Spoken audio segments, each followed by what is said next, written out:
Hello viewers. இன்னைக்கு காலையில் பார்த்தீங்கன்னா பாரதி ராஜா அவர்கள் இறந்திருந்தார். அவர் இறந்த செய்தி கேட்டு திரையுலகமே ஆடிப்போய் இருக்கு அப்படின்னே சொல்லலாங்க. ஸோ அது மட்டும் இல்லாமல் திரையுலகத்தில் இருந்த அத்தனை பேருமே அஞ்சலி செலுத்தியிருந்தாங்க. அது மட்டும் இல்லாமல் இன்னொரு விஷயம் என்னென்னா, அஜித்குமார் பார்த்தீங்கன்னா அஞ்சலி செலுத்த வந்திருக்கார் அப்படிங்கிற மாதிரி தகவல் வெளியாயிருந்தது. அதை பற்றி ஒரு சில முக்கியமான விஷயமும் நமக்கு கிடைச்சிருக்கு. அது என்ன அப்படிங்கிறத பார்க்கலாம். காலையில் பார்த்தீங்கன்னா முதல் ஆளாக தளபதி விஜய் அவர்கள் வந்திருந்தார். அது மட்டும் இல்லாமல் ரஜினி அவர்கள் பார்த்தீங்கன்னா அஞ்சலி செலுத்தியிருந்தார். கமல் அவர்கள் வந்திருந்தார். இந்த மாதிரி எல்லா பிரபலங்களுமே பார்த்தீங்கன்னா அஞ்சலி செலுத்திட்டு போயிருந்தாங்க. ஸோ அதை பற்றி நம்ம ஒரு சில வீடியோக்களில் பார்த்துட்டு தான் இருந்தோம். இப்போ என்ன தகவல் வெளியாகிருக்குன்னா, தனுஷ் அவர்கள் அஞ்சலி செலுத்தியிருக்காரு அப்படிங்கிற மாதிரி தகவல் வெளியாகிருக்கு. அதாவது ஈவினிங் டைம் கொஞ்சம் நெருங்க. அதுக்கப்புறம் பார்த்தீங்கன்னா நடிகர் அஜித் அவர்கள் அஞ்சலி செலுத்தியிருக்காங்க அப்படிங்கிற மாதிரி தகவல் வெளியாகிருக்கு.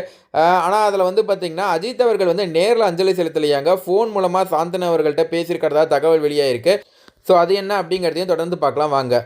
ஸோ இந்திய திரையுலகில் திரைக்கதை மன்னன் என்று ரசிகர்களால் கொண்டாடப்பட்ட இயக்குனரும் நடிகருமான கே பாக்யராஜ் மாரடைப்பு காரணமாக காலமானது ஒட்டுமொத்த திரையுலகையும் சோகத்தில் ஆழ்த்தியுள்ளது.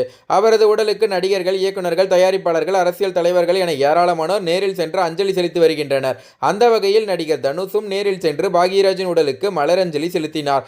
சில நிமிடங்கள் அமைதியாக அவரது உடலை பார்த்தபடி நின்ற தனுஷ் ஆழ்ந்த சோகத்துடன் இறுதி மரியாதை செலுத்தினார். அதன் பின்னர் பாக்யராஜின் மகனும் நடிகருமான சாந்தனுவை சந்தித்த அவர் அவரை கட்டிப்பிடித்து ஆறுதல் கூறிய காட்சி அங்கிருந்த பலரையும் கண்கலங்க செய்துள்ளது. தனுஷ் மற்றும் பாக்யராஜ் ஆகியோர் உத்தமபுத்திரன் திரைப்படத்தில் முதன்முறையாக இணைந்து நடித்தனர். அதைத் தொடர்ந்து சமீபத்தில் வெளியான குபேரா படத்திலும் இருவரும் திரையை பகிர்ந்து கொண்டனர். இந்த இரண்டு படங்களின் மூலமாகவும் இருவருக்கும் நல்ல நட்பும் பரஸ்பர மரியாதையும் உருவாகியிருந்ததாக கூறப்படுகிறது. இறுதி அஞ்சலி செலுத்திய பிறகு சாந்தனுவை அணைத்தபடி தனுஷ் ஆறுதல் கூறிய தருணம் அங்கிருந்த அனைவரின் கவனத்தையும் ஈர்த்தது. தந்தையை இழந்த துயரத்தில் இருந்த சாந்தனுவுக்கு வார்த்தைகளால் மட்டுமல்ல, தனது அரவணைப்பின் மூலமும் தனுஷ் ஆறுதல் கூறியதாக அந்த காட்சியை பார்த்தவர்கள் எமோஷனலாக பகிர்ந்து வருகின்றனர். தனுஷ் பாக்யராஜ் கூட்டணி முதலில் உத்தமபுத்திரன் படத்தில் இணைந்தது. அதைத் தொடர்ந்து சமீபத்தில் வெளியான குபேரா படத்திலும் இருவரும் ஒன்றாக நடித்திருந்தனர். குபேரா படப்பிடிப்பின் போது தனுஷின் அர்ப்பணிப்பையும் இயல்பான நடிப்பையும் பார்த்து பாக்யராஜ் பலரிடமும் பாராட்டி பேசியதாக கூறப்படுகிறது. அதேபோல் மூத்த கலைஞர்களிடம் எப்போதும் மிகுந்த மரியாதையுடன் பழகும் தனுஷ் பாக்யராஜையும் மிகுந்த மதிப்புடன் நடத்தி வந்ததாக படக்குழுவினரும் தெரிவித்துள்ளனர்.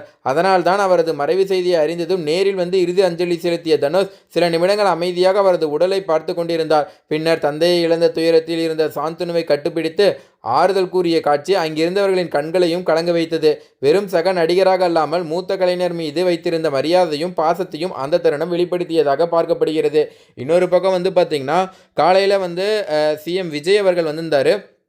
அவர் நேரில் ஆக்சுவலாக பாக்யராஜ் அவர்களை பார்த்துட்டு மலர் வளையம்லாம் செலுத்திட்டு கீழே உட்காந்து முட்டி போட்டு பார்த்திங்கன்னா பூர்ணிமா அவர்கள்கிட்ட ஆறுதல் சொல்லியிருந்தார். அதை பார்க்கவே கலங்கி போயிருந்தது. ஒட்டுமொத்த தமிழ்நாடே விஜய் அவர்கள் பின்னாடி இருக்குது. அவர் பார்த்திங்கன்னா முட்டி போட்டு சொன்ன விஷயம்லாம் நெகிழ வச்சிருக்கு அப்படின்னே சொல்லலாங்க.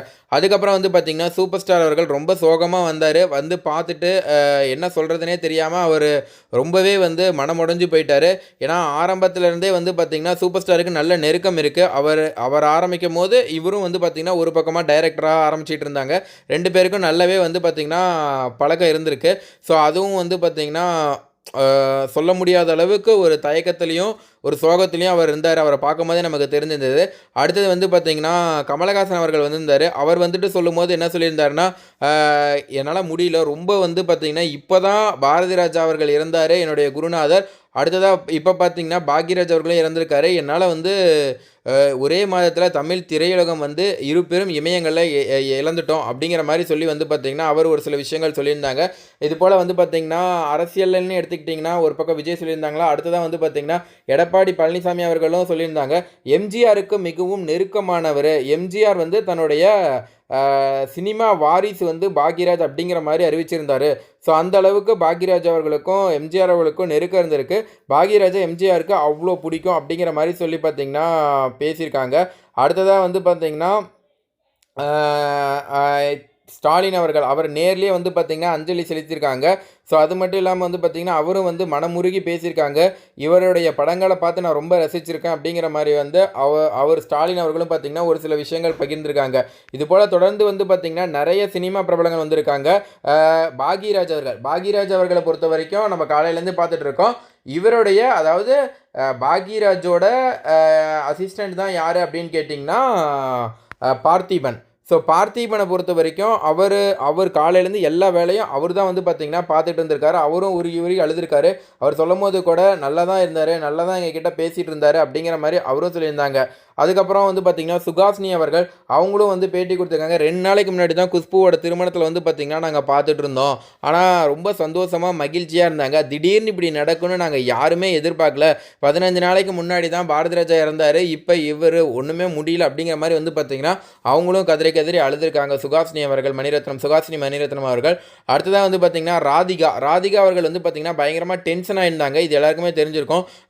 எதுவும் இல்லைங்க, இந்த மாதிரி இவர் காலையில் வந்து வாக்கிங் போயிட்டு வந்திருக்காரு.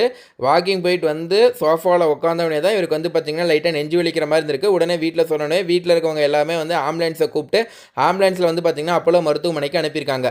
அங்கே அப்போலோ மருத்துவமனையில் மருத்துவர்கள் வந்து சிகிச்சை பெற்றிருக்காங்க. பட் இவர் இங்கே போகிற வழியிலே மயக்கம் போட்ட காரணத்தினால அங்கேயே இறந்துட்டார் போல். இவங்க மயக்கம் போட்டிருக்காங்க அப்படிங்கிற மாதிரி நினச்சிட்டு கூட்டிகிட்டு போயிருக்காங்க.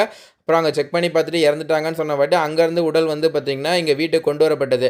அங்கேயே நியூஸ் பரவிட்டதுனால நிறைய கூட்டம் வந்து எங்கள் வீட்டாண்ட சேர்ந்ததுனால அவருடைய உடல் வந்து பார்த்திங்கன்னா வீட்டுக்கிட்ட நெருங்கவே முடியல.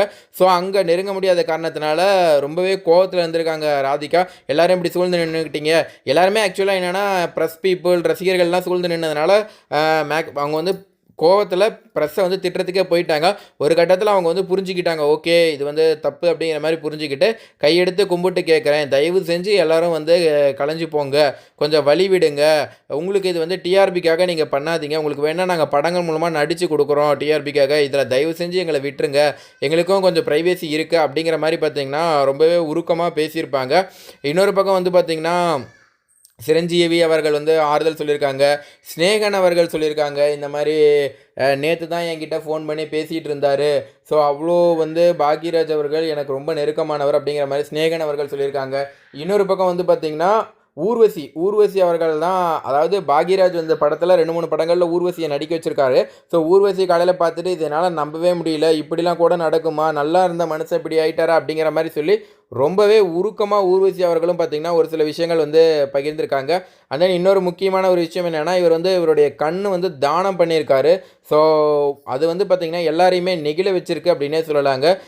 தான் இறந்த பின்னும் தன்னுடைய பார்வை மூலமாக இந்த உலகத்தை பார்க்கலாம் அப்படிங்கிற மாதிரி எல்லாருமே வந்து ரொம்ப நெகிழ்ச்சியாக சொல்லிகிட்டு இருக்காங்க. இவருடைய படங்கள் மூலமாக மட்டும் இவர் கருத்துக்களை தெரிவிக்கல, இவருடைய கண்ணை தானம் பண்ணி இந்த உலகத்துக்கே முன்னுதாரணமாக இருக்கார் அப்படிங்கிற மாதிரி சொல்லி வந்து பார்த்திங்கன்னா எல்லாருமே இவர் பாக்யராஜ் வந்து பாராட்டிகிட்டு இருக்காங்க. ஸோ பாக்யராஜ் அவர்களை பொறுத்த வரைக்கும் உங்களுக்கு பிடிக்குமா பாக்யராஜ் அவர்களை? உங்களுக்கு பாக்யராஜ் அவர்கள் பிடிச்சா மறக்காமல் இந்த வீடியோவை லைக் பண்ணுங்கள். ரெண்டாவது வந்து உங்களுக்கு பிடிச்ச படங்கள் என்ன அப்படிங்கிறத கீழே கமெண்ட்டில் பதிவு பண்ணுங்கள். ஏன் அந்த படம் கேட்குறேன் அப்படின்னா, ஒரு கலைஞர் இருக்காருன்னா, நான் சொல்கிறது என்னென்னா, ஒரு திரைப்பிரபலம் கலைஞர் இருக்காரு அப்படின்னா அவருக்கு வந்து பார்த்திங்கன்னா அவருடைய படைப்பு தான் ஒரு பெரிய விஷயமாக பார்க்கப்படும். அவர் இறந்த பிறகும் அவருடைய படைப்பு தான் பெருசாக பேசப்படும். ஸோ இந்த காரணத்தினால தான் சொல்கிறேன். உங்களுக்கு அவருடைய படங்களில் பிடிச்ச படம் என்ன அப்படிங்கிறத கீழே கமெண்ட்டில் பதிவு பண்ணுங்கள். நன்றி, வணக்கம்.